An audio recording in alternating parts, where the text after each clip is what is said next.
Kate Bishop. I consider Kate an absolute Chad because she didn't get bitten by a radioactive spider or a glowing ring in a cereal box. She just decided to become the world's most dangerous human because she saw Clint Barton jumping off a building in 2012 and thought it looked like a fun Saturday. In the Disney Plus series, we see her origin story starts with the Battle of New York, which most people remember as a traumatic alien invasion. But for Kate, it was basically the best recruitment poster ever printed. She spent the next decade mastering archery, fencing, and probably several ways to trip a guy using only a sourdough starter, turning herself into a non-powered powerhouse. But here's some details that I love about this character. While the comic version of Kate Bishop from the Matt Fraction and David Aja run is a bit more of a cynical socialite sticking it to her criminal dad, the MCU version is a bundle of golden retriever energy with a black belt. She spends her time managing her mother, Eleanor Bishop's mess, and trying to convince Clint that Tracksuit Mafia is a hilarious name for a group of guys who definitely don't know how to wash velvet. But perhaps her craziest feat is that she actually managed to survive an encounter with Kingpin without becoming a permanent part of the sidewalk. By the time we get to the Marvels, she is officially being scouted by Kamala Khan in a scene that felt like a high school version of the Avengers initiative. And it's safe to say that Kate will be a major member of the Young Avengers. Kate will be the one who keeps the team from floating away into the sun because she is the strategist who understands things like gravity and running out of arrows. She provides that direct legacy link to the original team, but with way more trick arrows and significantly better hair than Clint ever had. Except the mohawk. We know that's the GOAT. Watching her try to mentor someone like Cassie Lang or trade insults with Kamala Khan is going to be the highlight of the next decade because she is the operational commander who actually remembers to pack snacks. You'd think having no superpowers in a world of gods would be a disadvantage, but Kate will prove that a pointy stick and a massive ego are the only real requirements for leadership. Kamala Khan. Kamala Khan is the heart of this entire operation, the primary recruiter who is currently wandering around the world like a supernatural headhunter. In her own series and the Marvels, we find out she's a Jersey City teenager whose life changed because of a magical bangle that unlocked her mutant potential, which I always thought to be a big pivot from her comic book Inhuman Roots. Instead of turning into a giant stretchy rubber band like her embiggening comic self, she creates hard light structures, which is basically like playing Minecraft in real life, but with more punching. At first, many people might find her powers silly, but I'm just glad she's not Mr. Fantastic number 2. And despite the glow up in the power department, her personality is still pure fangirl, leading with so much empathy and idealism that you would think it's almost annoying until she saves your life. But she will have a massive role for the future of the MCU, because she's the one actually doing the legwork to form the Young Avengers, using Nick Fury's tablet to track down recruits like she's playing a very high-stakes version of Pokemon Go. Not only that, this girl is the glue of the group, bridging the gap between stopping a bike thief in Jersey and fighting a cosmic deity in another dimension. And because she's a mutant, she's also the golden ticket to getting the X-Men into the party later on. But what I think will make her a fan favorite is that she will keep the team from getting too depressed about their tragic backstories by reminding them that being a superhero is actually supposed to be cool. To put it simply, she's the visionary leader who realizes that if you're going to save the world, you might as well aura farm your way through it. Cassie Lang. If you think your teenage rebellion was intense, Cassie Lang literally went to the quantum realm just to prove a point to her dad, Scott Lang. She has been hanging around the MCU since she was a little kid, but Ant-Man and the Wasp: Quantumania showed us she's grown into a socially conscious activist who builds Pym-Tech in her basement. In the comics, she goes by Stature or Stinger and gets her powers from inhaling way too many Pym particles over the years. But I like the MCU version better because she's more of a tech genius who built her own suit. She will be the one who brings the everyman vibe to the squad, mostly because she spent her life watching her dad get arrested for various noble but confusing reasons. But what makes her even more important is her role as the team's scientific edge, since she actually understands how the multiverse works while everyone else is just trying not to fall through a portal. Not only that, she can grow to the size of a building or shrink small enough to ride an ant, which makes her the ultimate heavy hitter for the group. And since Kamala already tapped her for the team, she's basically a founding member of the new squad. So yeah, in short, she's got the legacy of the Ant-Man mantle, but with about 50% less time spent in prison. Wiccan and Speed. Billy and Tommy Maximoff have this it's complicated relationship status in the Marvel world, mostly because they started out as imaginary friends in a magical sitcom hex. After WandaVision and the chaos of Agatha All Along, these two will become the magical supernatural pillars of the Young Avengers. Billy, played by Joe Locke, has officially stepped up as Wiccan, a magic user who literally moved his soul into the body of William Kaplan because his original one went poof. He spent his time on the Witch's Road figuring out how to warp reality, which is a pretty big step up from just making the remote fly across the living room. Then there's Tommy, who is a speedster just like his uncle Pietro, which means he can probably finish a marathon before the rest of the team has even finished tying their shoes. In the comics, they are the reincarnated sons of the Scarlet Witch, and their main goal is usually finding their mom before she accidentally deletes another reality. For the MCU, they bring a mystic defense that can impress the Sorcerer Supreme. They are the bridge to the supernatural side of the universe, ensuring the team doesn't get possessed by a demon on their first day.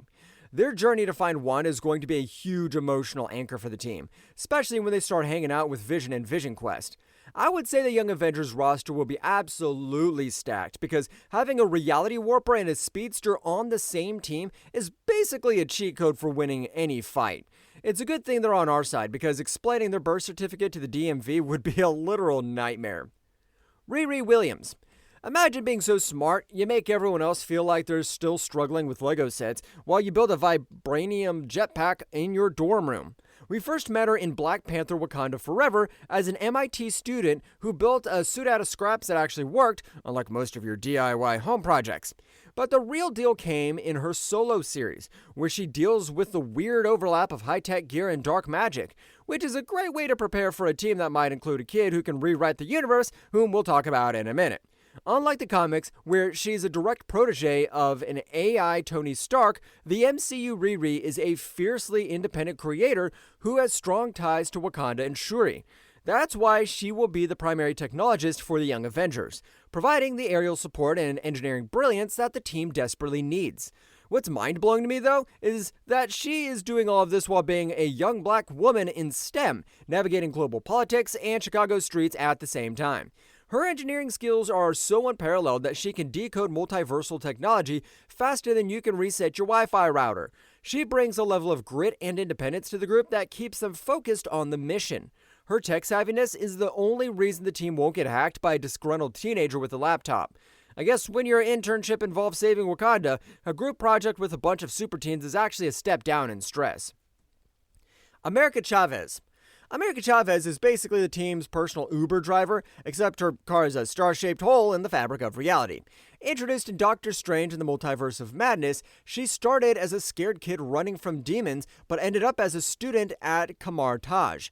Her power is unique because she could literally punch her way into other universes, which is way more efficient than using a sling ring. While the comic version is a confident leader who punches first and asks questions never, the MCU version is still in her training wheels phase. But she is also the most strategically valuable member of the team because she's the only one who can navigate the multiverse without a map. This makes her the MVP for the Secret Wars era, as she could drop the team into any dimension at a moment's notice. But that's not the end of her lore because she also will share a deep emotional bond with the other orphans of the multiverse like the Maximoff twins. Her role is to be the team's gateway to everywhere, ensuring they aren't just stuck defending one version of New York. And the craziest part is, as she gets more control over her powers, she's going to be the one who decides where the fight happens. Elijah Bradley. Elijah Bradley is the guy who shows up to a magic fight with a shield and a very stern look on his face, which I think is exactly the kind of energy the Young Avengers need.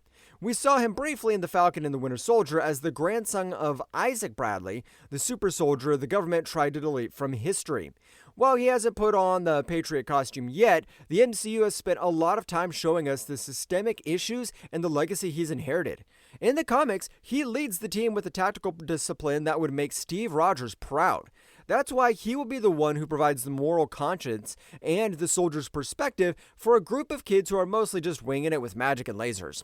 What makes him even more important is how he bridges the gap between the street-level social justice of the current Captain America and the cosmic chaos of the team. He's the one who will make sure the team stays grounded in the real world and actually helps the marginalized people they're supposed to protect. He's this symbol of resilience, reclaiming a legacy that was stolen from his family. Having him on the team means someone will actually follow a plan instead of just screaming and throwing random bullcrap towards the enemies. Skaar. Skaar showed up in the She-Hulk finale looking like he walked out of a very intense heavy metal concert, and honestly, the team needs that vibe. He's the son of Bruce Banner, born on the planet Skaar, which means he's basically a walking earthquake with a weirder haircut than his dad. While we haven't seen him do much yet, he brings the raw muscle that every Avengers team needs to stop literally anyone. In the comics, he's a fierce warrior with the old strong power to control the Earth, but the MCU seems to be focusing on his adjustment to Earth life.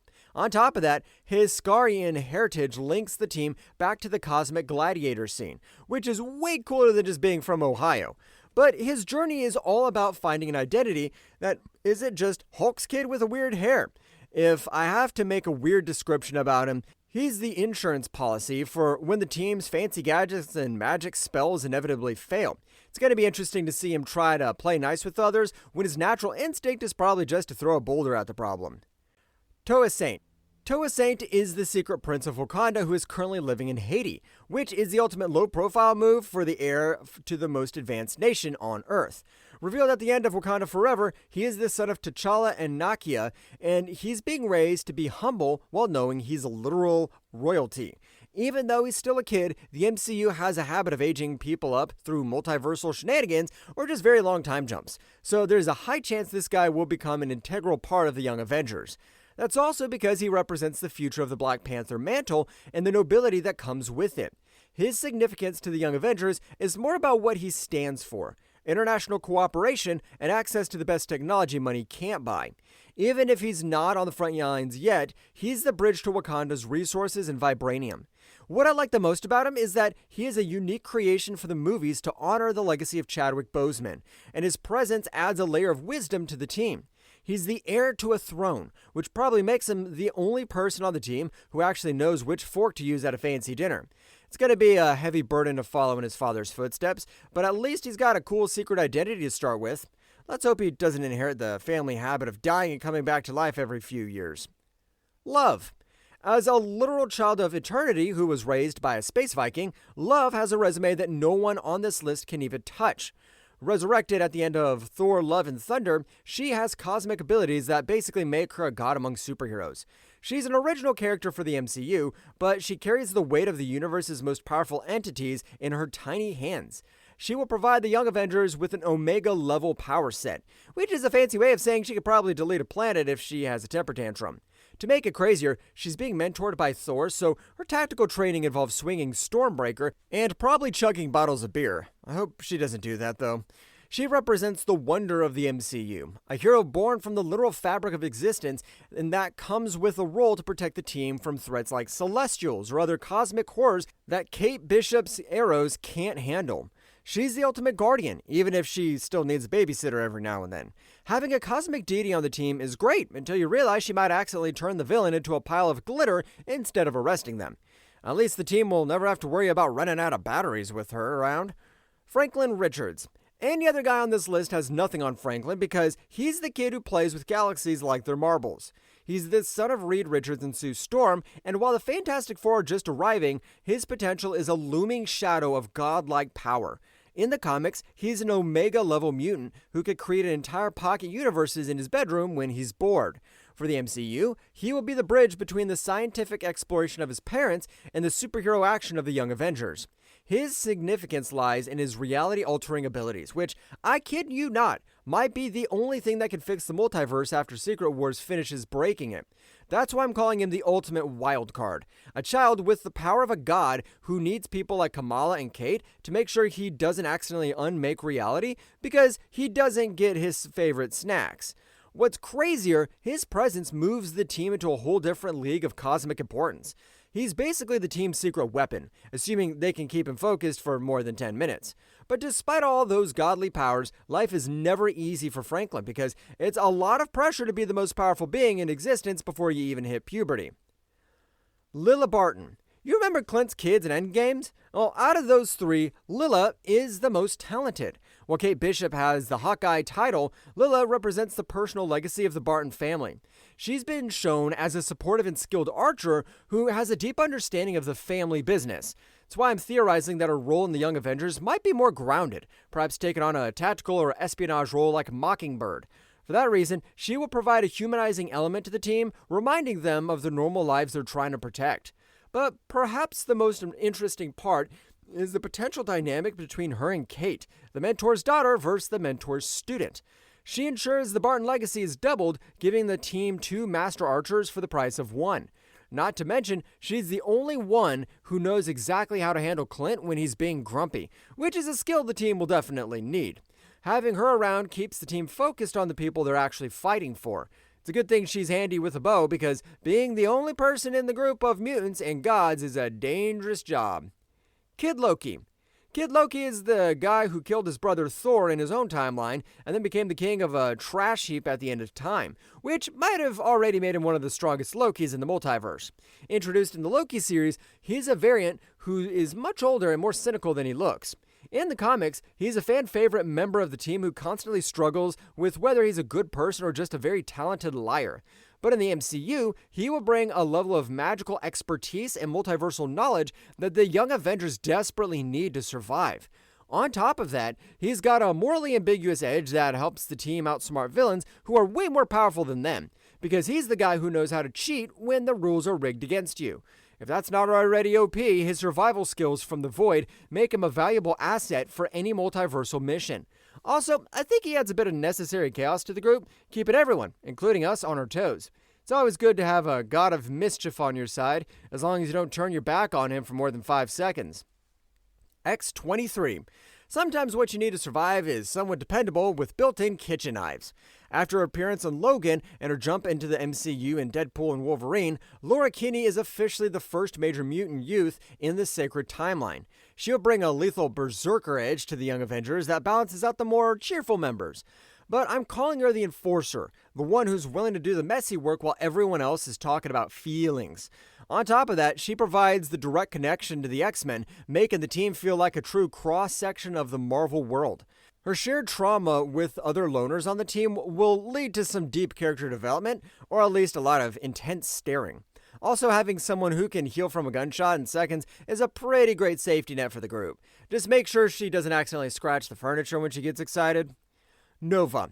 Nova, specifically Sam Alexander, is a kid from Arizona who found a space helmet and suddenly became a cosmic police officer, which is a huge upgrade from working at a burger joint.